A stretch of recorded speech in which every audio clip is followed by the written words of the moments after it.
Hi, Martine. Hello, Great to Felicia. see How are you. you? Yes, I'm Felicia Murray, and my book, Edges of Time, was published by L'Artiere in 2019. And my dear friend Martine Fougeron, who's in Paris right now, offered to talk with me about it. It's great. I've spent so many wonderful evenings with you, discussing your book, your process that led you to Edges of Time, seeing your beautiful black and white prints. But I'm no longer with you in the living room, um, observing all of your beautifully framed work. But I'd love to see the book, which I've seen, but I'd love for you to show it to all of us. Edges of Time, Edges of Time. Artiere. Yes. Nice, very nice. Open, can we see without the reflection, Felicia? Yes, I'll take the cover off. Yeah, it's a nice format. It's a big format, really. Yes. Very nice. Very classical typeface, right? Yes. How strange, because the title Edges of Time, um, you know, how did you come to that title? Because your work seems edgy and timeless. So how did we get to Edges of Time, which is interesting? Well, it's a quote by Tagore, and it goes, let your life lightly dance on the edges of time." Oh, okay, I understand. And you do dance lightly on the edges of time. Yes, yeah. So I think what we should do, and you're in New York, I'm in Paris, but you're traveling, and sometimes when we see your photographs, we don't know exactly where we are. And I think it's really interesting. We should share just kind of an overview of the book as if they were, people who are listening to us to just get a global sense of the book. Are you okay with that? Sure, sure. And thank you for welcoming us in your beautiful Lower East Side apartment. Gramercy Park apartment, Gramercy right? Park, yes. Gramercy Park, sorry, not Lower East Side. That seems terrible. And before we continue, here's Martine's book, which was published by Steidl last year. Yeah, just before the confinement, actually, just before the pandemic. Yes. So yeah. Thank you for mentioning it. Yes. It's kind of crazy book. having a book launch just like a week before the pandemic. Yeah. So I think that you have to allow the screen sharing. Oh, right. Yes. Okay. There we go. Okay. I'm going to stop sharing my screen and then I'm going to allow. Yeah, I can do it now. Participant. Yeah. Okay. Okay. So I'll share my screen. I love the cover. I think it's really classy, and that I think it's pretty intriguing that L'Artiere wouldn't put an image on the cover. I think it fits your work very well, and that you kind of found your ideal match in terms of publisher. There's this magnificent cover that protects the surface of the book and also has a photograph and a text on the back. So it's yeah, that's wonderful. Very well wonderful. Done. Yeah. And that's the first page, right? The opening page. Yes. And I think what we'll do is we'll just go through the different pages of your book and perhaps comment. Do you see them well on your screen, yes. Felicia? Yep. I see them very well. Okay, good. And I think perhaps we can just comment on not on each one, but I think that what's intriguing for me about your work is that it's kind of like, it's very black and white, almost Robert Frank, Cartier-Bresson kind of tradition, and yet it has an edge about it, which is why I also like the title, Edges of Time. It's kind of the edginess that we don't exactly know where we are. It's certainly not photo reportage, so you're using the black and white medium, and it has this kind of intrigue about it that you're always, I know you're always with your camera with you, and yet the composition is very excellent, and yet it's a bit destabilizing. So do you want to tell us where we are here? Because sometimes with your photos, we don't know where we are. Well, I'm in the back of a car, and this is in Vermont in like the second day of 2001. That's my uncle outside. And it's interesting that you say my work sort of reminds you of Robert Frank or Cartier-Bresson, because when I was a child, my parents had the Cartier-Bresson book, The Decisive Moment. And I looked at that a lot when I was a child, as well as their black and white wedding album. And we also got the magazine's Life and Look. So I was interested in images and photography for all my life. And when I started to go to Europe, to Arles for the photography festival, I was very inspired by where I was. And Yeah. So I sort of call what I do autobiographical reportage, because it's what I see, where I go, my life. Right. And That's what I find yes. very interesting is that it's that kind of peering. I'm trying to, let me see, view, yeah, to move to the second, yeah, to the second page. And I think it's very interesting. It is about your life, but you know, it is autobiographical, and at the same time, you're really, you know, behind the scene, though you're showing us your scene, whether it's high or low, um, whichever countries it might be. And we don't know exactly which countries it could be. And we know it could be the States, it could be France, it could be perhaps India, it could be Martha's Vineyard, it could be Venice.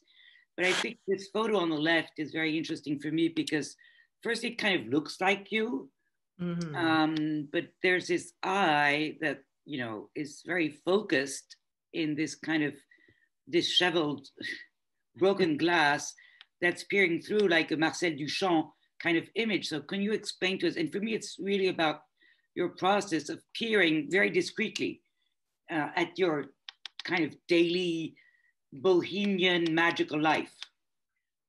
Well, this was in Arles, and this was at the atelier, the SNCF railroad yards before it was renovated. And this is a friend of mine, Laura Morton, who's peering through a hole in a broken glass window.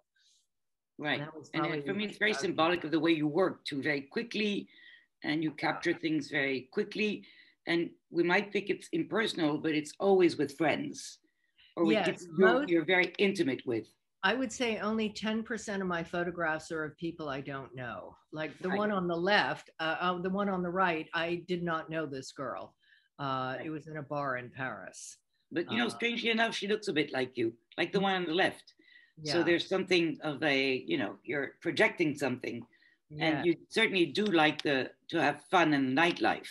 yes, yes,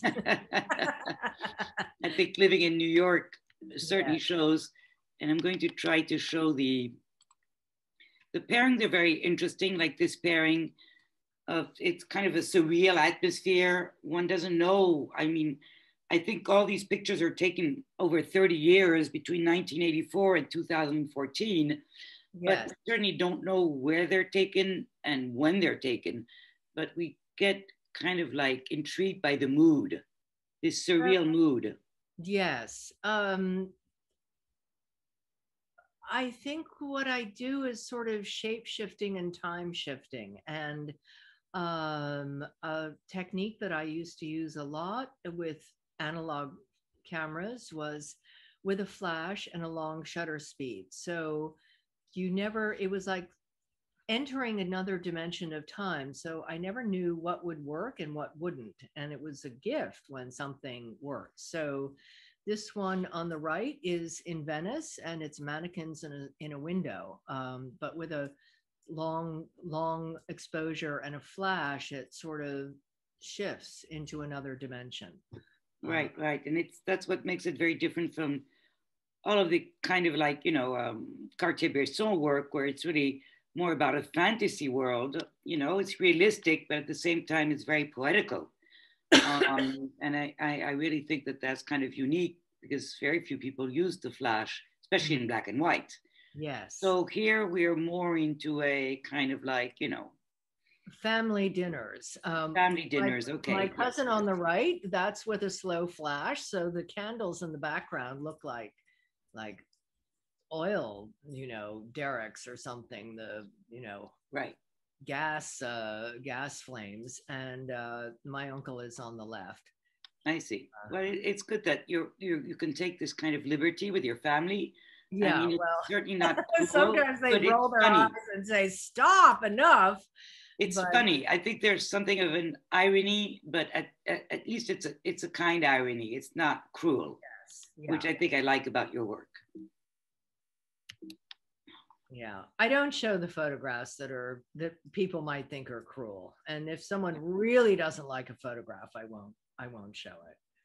Yeah, you have the respect. Yes, yeah. And here is I recognize Arl here on the right. No, Yep, both of them on the left as well. There's Francois Abel and Mary Jo. That's 1987. Again with the long exposure with a flash, and on the right, that's more recently in probably 2006, maybe. right, which I think is fascinating in your work because it's hard to say at which time it is between, you have 20 years difference because of the technique you use. These pictures could be, 20 or 30 years apart, which I do think is interesting. When you relate it to the edges of time, it's that we're lost in time here, Yes. and I really think that makes it very strong. Or outside of time. Yeah, or outside of time, exactly. I Yeah. mean, in a time zone that feels very bohemian and almost like something that's disappeared. This kind of freedom, this kind of high and low, this kind of mixture of people, races, cultures, countries. I don't know. How do you feel about that? Yes, because it's all one ultimately, and it's beyond time. Time is a construct that is sort of man-made. Because we're in this dimension, a three-dimensionality, and through my work I'm trying to show dimensions beyond the three dimensions. Yeah, So the yeah. slow flash technique is a way to get into that. Sabrina, be quiet. Oh yes, your dog. So talking about dogs, this picture on the left, of course, is so iconic. It goes. Of the way you work and this kind of mystery, a lot of pictures at night. You love animals. There's this surreal, I mean, André Breton would have loved this picture. And the fact that you've put it with the picture on the right, that's also ominous because I believe it's your granny on the right, but she has this kind of cloud and this kind of scissors above hanging on her head, which makes everything very ominous. So how can you explain this fascination you have? Granny, I think of the reflection on the lacquered wall more as her spirit, as the soul. Right. And this is Thanksgiving lunch in my uncle's dining room, and the scissors and the pin and the needle were sort of an objet d'art thing on his wall. And then the ghost dog is an Arles in 92, I think. And you've been to Arles every single year. Every year since 1982. Right. I think, we met in New York, but then we quickly met again in Arles. Yes. So that's quite a feat. That's quite a feat. Yeah. And I just want to say something about how this book came about. I've known Larry Fink since the early 80s, probably 80, 81, 82. And we were friends. And in about 5 or 6 years ago, he said that he was working with some Italian publishers, two twin brothers. And he was going to be curating books for them, and he'd love to curate a book of my work. So that's how this came about. Larry invited me, and Larry and I worked on choosing the photographs and sequencing. And it's a process, as you know. I mean, we started talking about this in 2015, and 4 years later, the book came out, which is twice as fast as your book with Steidl. Yes, exactly. But, I do think, it's a labor of love, but it's also a labor of intensity. Yes. And some of these pairings are really wonderful. And, it's very Magritte-like on the right, and the left is, dreamy. And I think some of the pairings are really intriguing. and they work very well. You know, it's kind of you can tell who you are. I mean, all of them. You know, they have this your spirit in it. Uh, And I think it's interesting knowing you. I know that you're pretty Buddhist, right? You're a yes. Buddhist practitioner, and you're very tolerant of people's lifestyles, religions, and I think it shows in the way you portray people in situations, really, in the book. You Thank know, you. yeah, Thank yeah. And I also like the fact that, you know, it's discreet. I know that on the left, it was a very good friend of yours in the village. So every photograph for you has a lot of meaning in terms Yes. of, you know, can you Yes. talk a bit about the photo on the left? This is the Eastern Gate. It's in the suspended village in Provence called Bargem, and my dear friend Martine Dark had a house there, and this is where, you know, this is a little road that went past her house. Mm. Yeah. Yeah, it's interesting, I think, too, because you told me the story that this was the last trip you had, I think, with her, right? And somehow you No, managed to put, I don't I don't oh, think so. no. I was always photographing this gate. There's another photograph that's not in the book of that looks different. This gate was something that I love to photograph. Yeah, yeah, Um, I understand. And symbolically, there is a cross there, you know, yes, and yes, an opening. And I think your pictures are usually very mysterious. One yeah. senses that you're close to the sceneries and people, but we don't know exactly how close, you know. Hmm. And Hmm. there's a something of a culture, you know, like in the photo on the left, you know, a knowledge of, you know, painting and this beautiful mural, and at the same time a free spiritedness like the one on the right. So how do Uh, you come up with this duo here, which is kind of surprising? um, I think Larry put these together. Yeah, they're really They interesting. work in the rhythm. Yeah, yeah, yeah, There's a rhythm that connects them. absolutely. And here, of course, this is, I think, the best explanation of the high and low of this beautiful woman model. I know that's a friend of yours, Laura, on the left, and this kind of poor, I would say, you know, French person in a French cafe, right? Right, You know, closing time. And he's yeah, exactly. tired after putting all those chairs on the tables.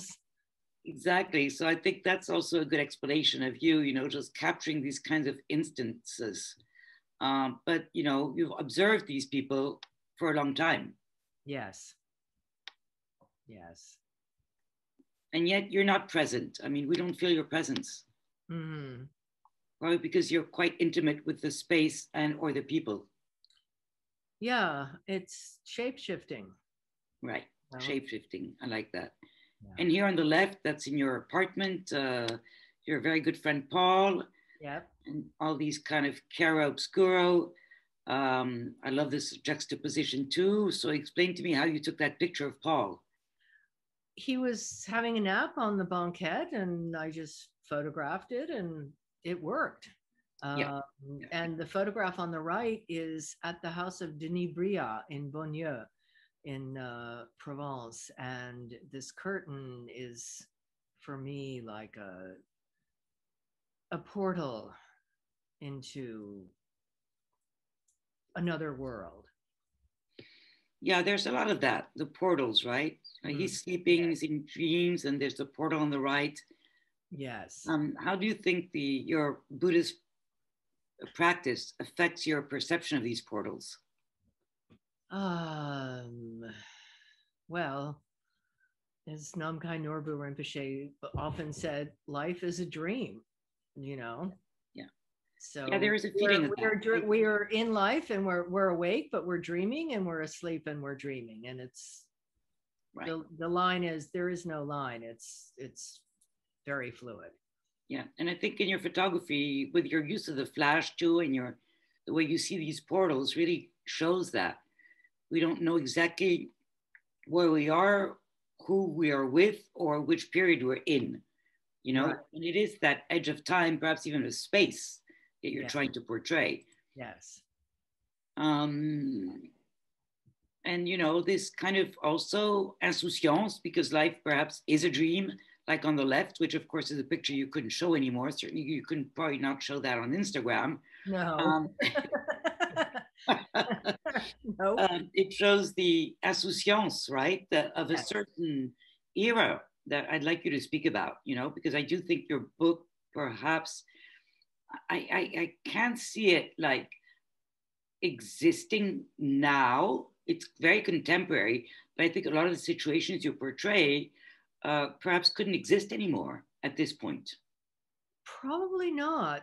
Not with, being in lockdown and wearing masks and nobody, everybody needing to stay 6 to 10 feet away from each other. And we're in another time. Yeah. That you could say this is the before times.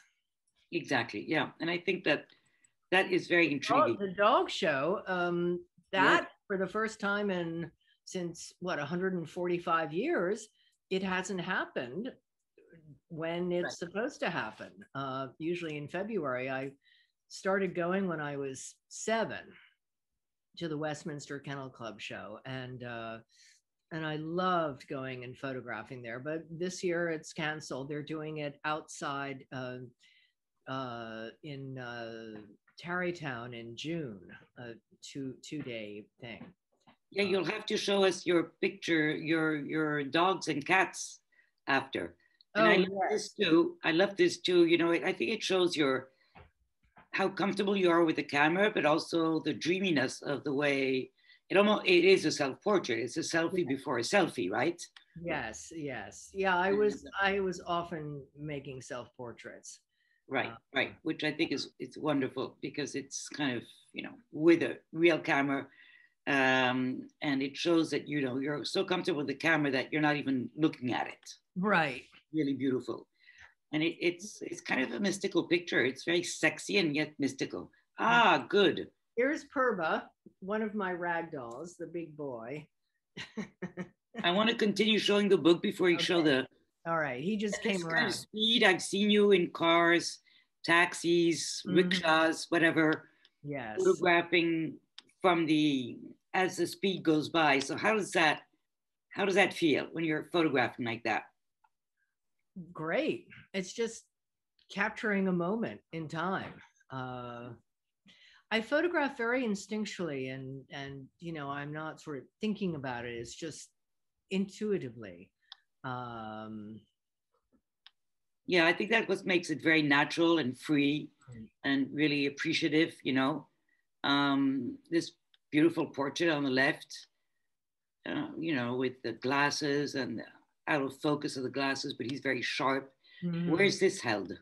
That is in Arles in the Hotel du Forum in the mid-90s, but it could be in the 40s.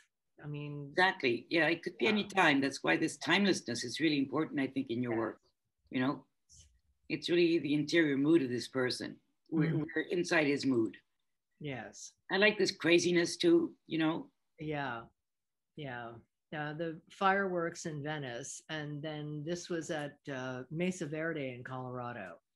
Right. Yeah, with my oldest and dearest friend, Cecily. Right. Yeah, I would say only 10% of the photographs are of people I don't know. Right. Yeah. Which is, I think we feel that intimacy that you have with those subjects, with the landscapes, with the moods. I think that brings a lot to the party. And this is the final spread, I think, of your book, no? Yes, it is. It is. Which is, very impressive, ominous. Yes. So how did you using this kind of like very surreal and very intense ending? The one on the left was some house and a party on Martha's Vineyard in the 90s, maybe. And the bird is like a cutout on a window. And the one on the right is an installation in Arles again in the 90s. Yeah, so always this fascination with something surreal between two realities. Yes. That's kind of wonderful, which I think when we see the whole opus, we really feel that kind of ambiguity, mysteriousness in the body of work you've done for the past 30 years. Yes. So I'd love for you to show us some of the images in your apartment that perhaps your print, your fine art black and white darkroom prints. This is a print of my grandmother, the one that we. Wow. Yes. Yes. That's Trying nice. And can you show us your beautiful wall also of all of this before? And this is the print we saw in the book too. Yes. Yes. Goat's Man. That's beautiful. In 2000. And I know that you're also, you know, surrounded by books, as we can see. Oh, yes. Also surrounded by your artwork, but also artwork you collect. Yeah. That shows also in your photography is that you're very informed with the history of photography. Yes. The history of the black and white photography of the past 40 years. And I did take several history of photography classes. Sandy Phillips gave one in the early 80s. Alan Klotz also gave one. And then I've been in the world of photography since the late 70s when I worked for Milton Green. And so I started going to the photo auctions when they were still at Sotheby Park Burnett on Madison Avenue. And wow. So I really saw the history of photography through the photo auctions for 20, 25 years. That was an education. Yeah, of course, it's the best education, you know, from the masters. Yeah. And I know we've been to quite a few art fairs together, art auctions. So I know that, you know, this also informs your work that is very sophisticated. Oh, yes, I love to see all your books. Yes. And they're mostly art and photography, no? Yes, yes. And your beautiful wall. Yes. So Felicia, I think we're almost finished in our conversation. Yeah. What are the last? What are your next book projects? Because I know that you have some. Perhaps a book on India. I don't know. It's percolating. It's not sort of formed yet to talk about. And how about a book on your beautiful animals, dogs and cats? Yeah, maybe an animal book or a zine. Maybe a zine. Yes, absolutely. Yeah. You want to show us your beautiful animals because you're so close to them and have taken so many beautiful pictures. That I would encourage the photographers listening to us to go to your website. There's Sabrina, my magical dog, my papillon. Your papillon, beautiful. Who goes everywhere with me. Mm-hmm. And you have wonderful pictures of her on your website that I adore, especially the one when she's on a lake or. Oh, that one's not on the website, but there is one of her in front of some Vespas at Christmas. Oh, wow. I love it. I love it. It's good. Well, you know, I'm sorry we can't be in your living room. I know. Me too. I miss you. But you managed to escape to Paris just in the nick of time last March. I did. Yeah. And I think that's good, you know. I'm taking advantage of the curfew to just go through my archives too. And it's a different time, but hopefully, perhaps, I don't think we'll see each other in Arles this year. I'm not sure. I think it's going to be held, but, you know, I don't think that it won't be as big as usual. Yeah. I don't think that Americans are going to travel. No, I don't think so. No. Okay. Even though I know that if they do, you'll be one of the first ones to travel because I've rarely met a New Yorker who's traveled as much as you. And I think it shows in the book too, just to finish on the book, that, you know, everywhere, all the people that we meet are people that you're intimate with, and the places you photograph, be it, you know, Venice, Paris, Martha's Vineyard, New York, are places that you know very well. And you really, you know, they're all impregnated with that knowledge that you have and that heart that you have in them, which I really I think is very deep, very Oh, deep. thank you. Hmm. Thank So I you. think that we might end our conversation with that Yes. on that note. Thank you so much, Martine, for Oh, coming thank you, and talking Felicia. about my Yeah, book and I and hope that my we can work. have a big hug and a French kiss soon. Yes, yes. Okay, ciao, ciao. Bye, bye, bye. Bye.